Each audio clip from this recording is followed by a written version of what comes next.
Un milliardaire américain, il a filé 85% de sa fortune de 44 milliards de dollars. 85% pour une fondation. Il ne défile pas à ses gamins.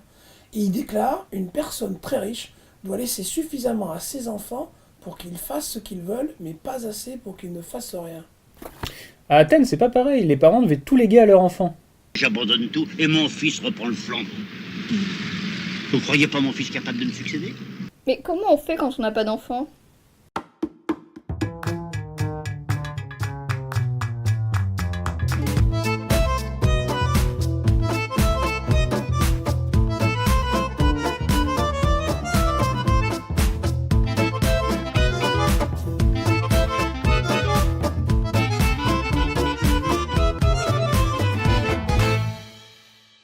Salut à tous. Bon, alors aujourd'hui, on va vous parler d'une affaire de succession, encore, hein, c'est encore des histoires de gros sous, comme vous vous en doutez, et on va immédiatement commencer par notre première rubrique, c'est l'histoire d'un mec qui nous permet de poser un peu quelques éléments, des jalons, des noms de personnages, pour que vous puissiez vous y retrouver, parce que c'est pas toujours simple.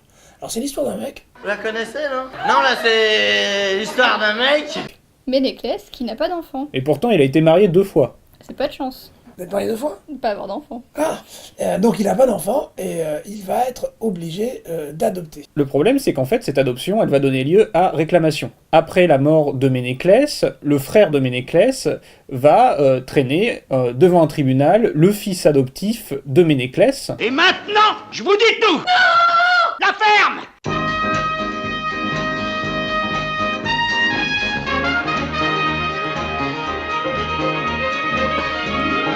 Vous êtes le grand-père de votre mère, c'est-à-dire de ma femme, et elle ne s'appelle pas Clémentine, elle s'appelle Edmé. Donc cette adoption, elle est contestée, en effet. Il faut quand même remettre les choses un petit peu dans le bon sens. C'est-à-dire que c'est pas le fait que Ménéclès ait adopté un enfant qui est son héritier, mais ce qui est contesté, c'est que Ménéclès aurait été sous l'influence de sa femme au moment où il a adopté son fils. Vous voyez le problème. Alors vous vous doutez bien que la contestation de l'adoption, évidemment, elle a une finalité qui est de récupérer un héritage. Et il y a donc des enjeux de gros sous derrière, comme on en a l'habitude maintenant, puisque c'est pas la première affaire que nous voyons qui est consacrée à ce problème. Alors, on ne sait pas exactement, parce que le plaidoyer dans le texte ne donne pas des chiffres précis. On devine que Ménéclès était riche, et on le devine parce qu'à un moment donné, il est obligé de céder une partie de sa fortune parce qu'il a administré le bien de quelqu'un d'autre, et il l'a sans doute mal administré, et donc il doit rendre ensuite le bien qu'il a administré, et c'est à ce moment-là où il vend. Et là, quand on regarde ce qu'il vend, il vend beaucoup de ses biens, que ça rapporte beaucoup d'argent. Donc on ne sait pas exactement, mais on peut juste se dire que Ménéclès était quelqu'un de riche, et sans doute de très riche. Il y a aussi un autre élément qui le montre, c'est que l'héritier a exercé une liturgie, il a payé une forme de contribution pour un service public. Mais l'héritage, c'est pas qu'une question financière. C'est aussi une question d'appartenance. Donc c'est l'appartenance à une famille, à une fratrie, à un groupe en fait en général. Et par l'adoption, la reconnaissance du père, le respect des règles de nomination font que cet enfant fait bien partie de la famille de Ménéclès. Et d'ailleurs, le fils adoptif, il insiste puisqu'il dit qu'il a nommé son fils à lui, Ménéclès. Le nom de son grand-père. Et pour faire famille, le premier pas, c'est le mariage. Et ce plaidoyer, il nous dit quelque chose du mariage. Alors, ce qu'il nous explique, c'est que le père du plaideur, alors le plaideur, c'est celui qui est en train de se défendre devant les juges, c'est le fils adoptif de Ménéclès, le père du plaideur est mort, et il va laisser donc 4 enfants, 2 filles, le fils adoptif de Ménéclès, et un frère. Bon. Et le fils adoptif de Ménéclès et son frère vont marier ses sœurs. Alors ils vont d'abord marier la sœur aînée, et puis ensuite ils vont marier la sœur cadette en lui fournissant la même dot que la sœur aînée. Alors la dot c'est quoi? La dot en fait c'est une partie du patrimoine du père qui est rassemblée et qui va être donnée à l'époux lors du mariage.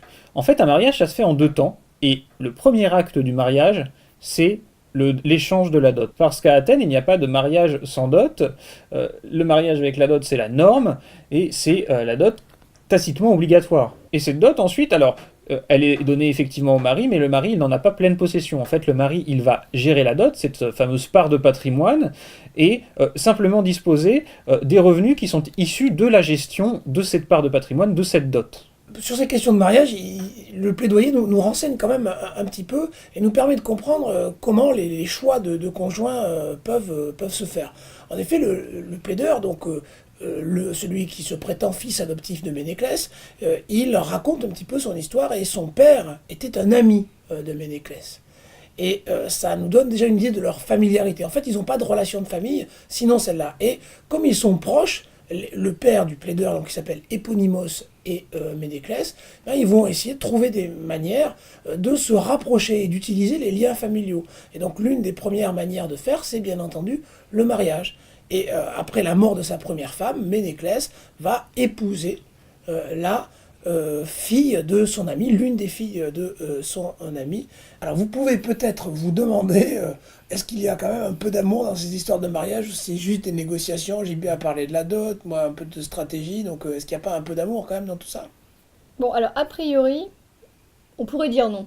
Mais là, c'est assez rare pour être souligné.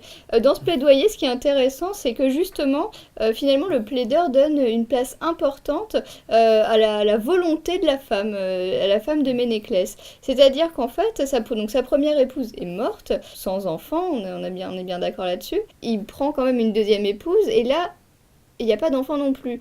Donc c'est ce qui est d'autant plus intéressant, il y a plein de choses intéressantes en fait.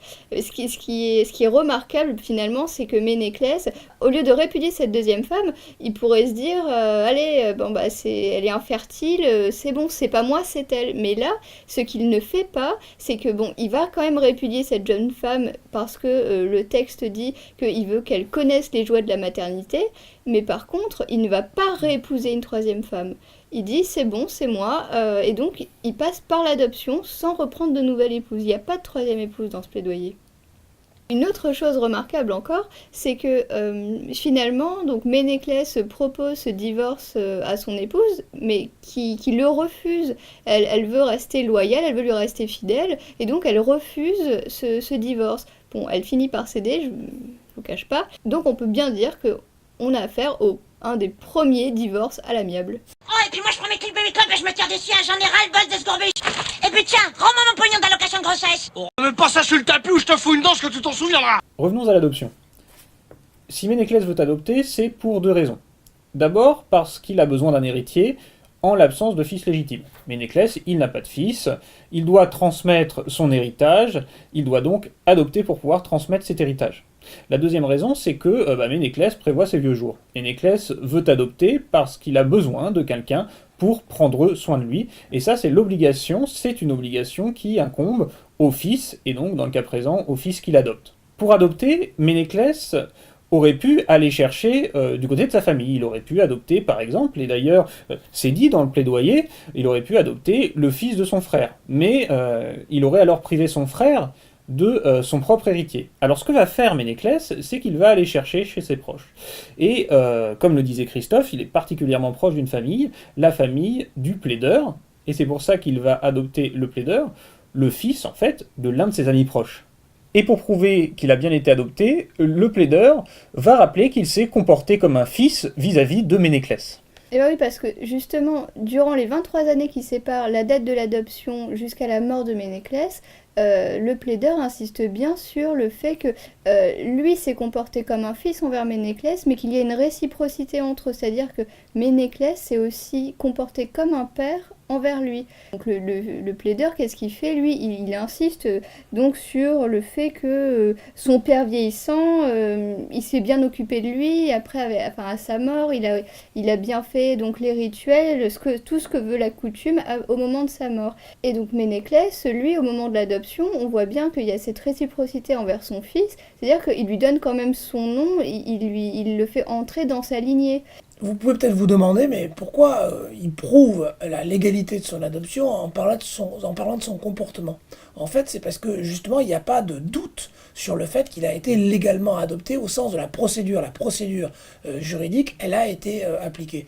Ce qui est mis en question, c'est l'état d'esprit dans lequel cette adoption est faite. Et donc, ce que fait le plaideur, c'est d'essayer de démontrer que tout montre que Ménéclès, donc son père adoptif, a décidé cette adoption en conscience, et en particulier les 23 ans qui ont été cités tout à l'heure, sont destinés à montrer que si pendant 23 ans Ménéclès l'a considéré comme son fils, c'est qu'on ne peut pas considérer qu'il était sous influence. Sur l'adoption, il y a une dernière petite chose qui est intéressante, qui est dans le plaidoyer, que je vais citer.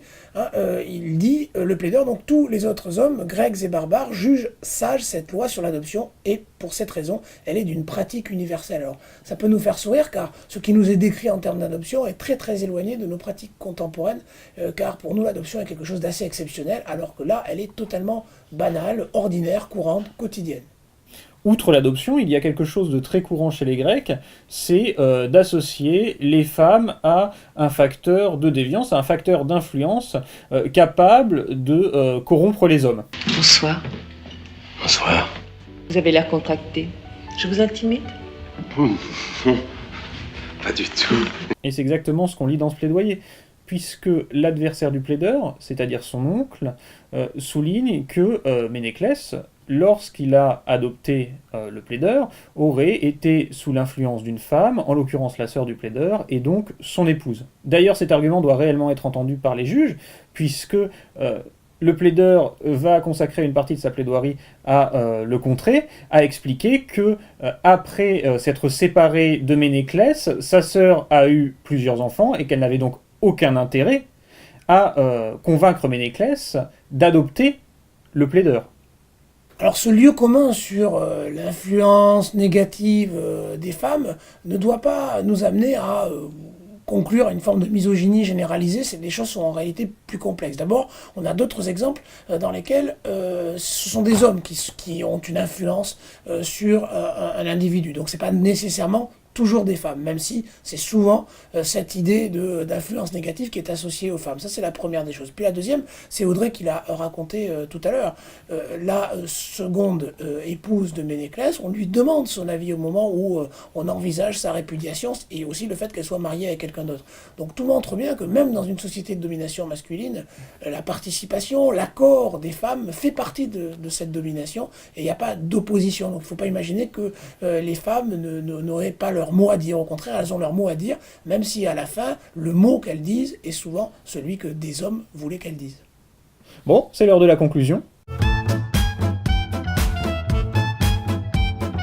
Pour conclure, ce qu'on va essayer de faire, c'est de poser les enjeux du procès, et puis d'en discuter. Bon, on a deux possibilités. Ou croire que cette affaire, c'est une affaire de gros sous, et que ce qui est en jeu, c'est l'héritage de Ménéclès. Même si le plaideur, dans le plaidoyer, nous explique que du pognon, il n'en reste pas beaucoup. Bon. On a une autre possibilité, croire le plaideur, et croire que cette affaire, eh bien, il l'amène pour Ménéclès, pour perpétuer sa lignée, pour se comporter comme un bon fils jusqu'au bout. Alors, qu'est-ce que vous en pensez ?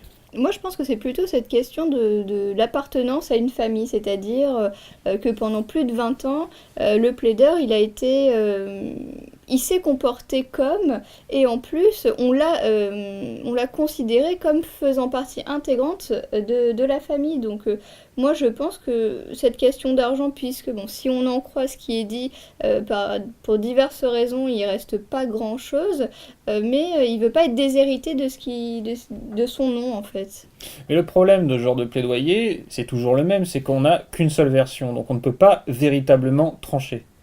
C'est vrai qu'on ne peut pas trancher, et c'est vrai aussi qu'on peine à croire qu'il y ait que l'argent en question, même si manifestement il y a quand même de l'argent, parce que sinon cette affaire elle n'aurait pas été jusqu'au tribunal, parce que si on conteste, c'est bien pour récupérer des biens, et à certains moments on a l'impression que le plaideur a un intérêt, là pour le coup rhétorique, à atténuer la question de l'argent, puisqu'il va à tout prix montrer que ça n'a rien à voir. Mais il me semble que l'argument selon lequel ça fait 23 ans, il y a 23 ans avant la mort, moi, ça me paraît un argument assez convaincant, parce qu'on peine à croire qu'il s'est forcé à se comporter comme un bon fils pendant 23 ans, simplement pour récupérer un héritage qui, en plus, entre-temps, a été amputé, puisque, on l'a dit tout à l'heure, il y a des problèmes de gestion de notre patrimoine, et donc Ménéclès est obligé de se débarrasser d'une partie de son patrimoine. Donc moi, je serais aussi dans l'idée que, quand même, il n'y a pas 23 ans d'influence féminine, 23 ans de mauvais comportement. Donc, manifestement, tant des fois on doute, moi, je serais assez...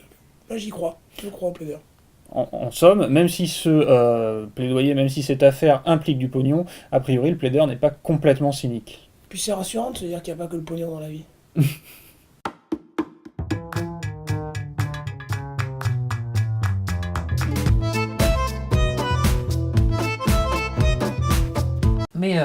Mais les Claes, du coup, ils tiraient à blanc.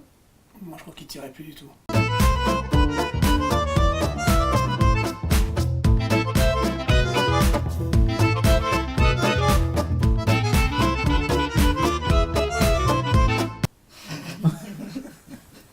C'est bon? Oui.